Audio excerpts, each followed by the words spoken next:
a lot of people's introduction to New York City podcasting was also like one of the most tragic tales that's taken place with Taxstone. You know, he was really like the leader of this shit at a certain point, kind of showed us that a street dude could become a popular podcaster in like 2014, 2015, way before all the developments we've seen since then. It's crazy to think it's been like almost 10 years since he got locked up.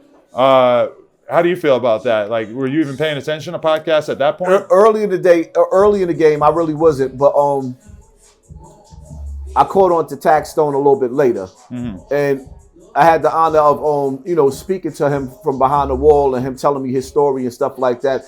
And I think that it's sad because Taxstone's story with Troy Ave is a story of trolling on the internet that went bad. You know, and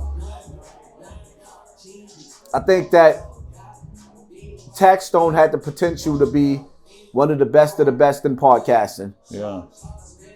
You know, and this is a lesson to be learned from other people that's coming up, because shit can get tragic when people run into each other behind the things that's being said. And Tax is somebody who had pre-existing beef, and then he got into a position of power, and instead of, you know, maybe taking a step back from some of his sort of petty street beefs, he used that power and that platform to basically antagonize those beefs. And then he continued to move around in a way that realistically he probably didn't have to, you know, in terms of, I mean, I had people tell me that you never saw Tax without a gun on him. And in New York City, that's a dangerous state of affairs. And by the time he got to that backstage at that T.I. show, you know, he definitely could have been moving around in a different way, or he definitely could have, you know, not engaged in that scenario. I mean, it probably would have been hard to not engage in that scenario because he had been antagonizing Troy Ave on his podcast for years at that point. But I mean, yeah, that'll always stand out to me as like one of the most tragic stories of podcast history, really. Well, with Taxstone, see, the thing about it is that if he was in the South, he'd be able to carry a gun.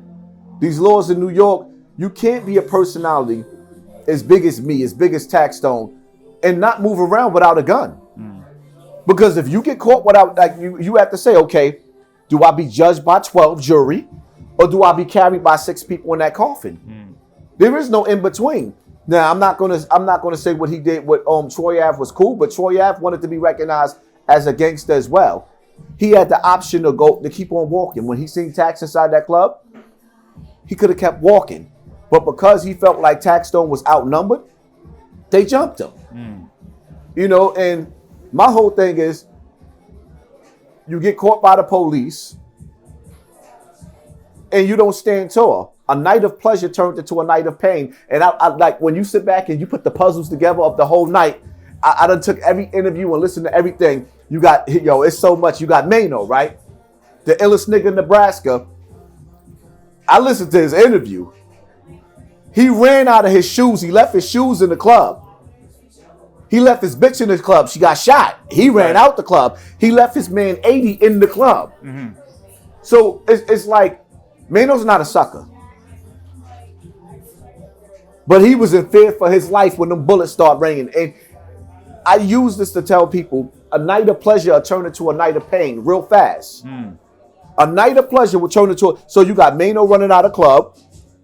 He left 80 in the club. He stood outside there. The girl got shot. She thought she would be protected by all those Brooklyn niggas. She wasn't. You got what's the brother name that died? Banger. You got Banger laying dead on the floor. A dude that was a respected dude, a strong dude. He's dead. He lost his life behind egos. And now, when you sit back and you analyze Troy Ave, he wants all the dudes that was with him to take the guns.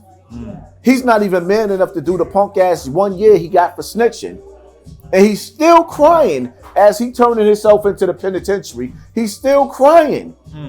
Talk about niggas didn't hold it down for him. You were supposed to be out here while these other niggas left their kids. You are disgusting. A nigga lost his life because of your mouth. You knew you had the upper hand. You could have just walked past that man and let that man do his thing. But instead, you wanted to play tough. So you look down upon how Troy Ave ended up handling it after the fact? Absolutely. He's a coward. Because when you when you get caught up in a situation, you got Taxstone 30 years in jail. Right. You got him 30 years in jail. I can't sit right with that. He should have pled the fifth and took his time. I ain't going down for nobody. You going down for yourself, my nigga. You going down for yourself. You wanted to be a thug. Now you gotta walk that walk. Now you talking about the streets is a myth. The streets is not a myth. The streets is very real. There's legendary niggas that came out of the streets, and there's legendary niggas that told. So has anything changed about your perspective on snitching since you were a younger man? The only thing that changed, I understand now that civilians have a right to tell.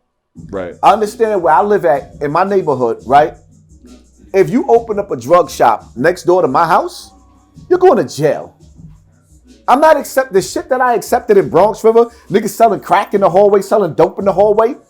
Where I live at now, we're not tolerating that. I'm not tolerating that shit. So as a civilian, nigga, I'll dial 911 and let them clear your ass the fuck up out of. You're not doing that next door. I'm a civilian in my neighborhood now. If I come out to the streets and we got a beef and we gonna settle a beef and we gonna get to them guns, you keep it quiet, I keep quiet. If you don't tell, I don't tell. The niggas that shot me, the police got the tapes of them. They want me to look at them. We ain't got nothing to talk about. I didn't even look at the tapes. I didn't even want to sit down with them. So if someone gets shot in Bronx River projects at this point, what percentage of people you feel like are talking to the cops, or is there still like a heavy pressure not to in the community? If I shoot the nigga that shot me, his mother gonna be screaming he was a good boy. It's like Jay said, if I shoot you, I'm brainless. But if you shoot me, you famous. What's a nigga to do? Yeah. You're damned if you do, you're damned if you don't, huh? Right. And then now it's like, that meltdown that I had, I wasn't in my right frame of mind. I was under the influence of alcohol and I was just going through a lot. So that breakdown right there actually helped me to build back up. Do you worry about that impulse within yourself, though, that you could potentially while out and put yourself into a position where something like that could happen to you? Because it would be a big, loss for the culture if that were to happen at this point. And I feel like you are focused on self-preservation, but then you also have this possibility that shit could flare up and you might, that's your way of acting out, is like putting yourself into a dangerous situation like that, right? See, my whole thing is I tell people all the time, I would never tell people that I'd never go back to jail. I don't want to, but under circumstances, the envy that I get, I may have to defend myself. For a dude to see me breaking down on camera and just come outside and shoot me, who's to say he won't try it again? Right. So now my thing is, if I know who you are, I may have to deal with you later on down the line. I don't want to jeopardize my kids trying to prove to the younger generation, oh, I'm tough, I'm just the illest nigga in Nebraska. No, but at the same time, I'm not going to be the next King Vaughn or FBG Duck. I'm not going to be them niggas. If it comes down, it boils down. That first shooting, that was my mistake. That was my stupidity. Y'all caught me lacking out there, breaking down. I wasn't under my right. I wasn't even in my right mind. I was drunk as a skunk. And I was emotional behind the situation. And I took myself outside. I didn't even know what the fuck I was doing. That situation and the way you described it was kind of shocking for me as well, that there would be somebody who would be so willing to take such a crazy ass chance over something so stupid, like a YouTube dude being posted up. But do you have reason to believe that they knew who you were or had like a personal issue? Yeah, they know who I was. Okay. They definitely knew who I was. It was a result of like a prior issue? It wasn't just like, oh, there's that motherfucker Hassan from YouTube? What I will say is, because I don't want to say too much on camera, but what I will say is a little bit of that was behind another dude from Bronx River, what I believe, named Don. Don was somebody that I had love for that got murdered. But then after he got murdered, and me talking and doing his story, it was swarms of females that came out that said this young man raped them. Oh, shit. And boys, too.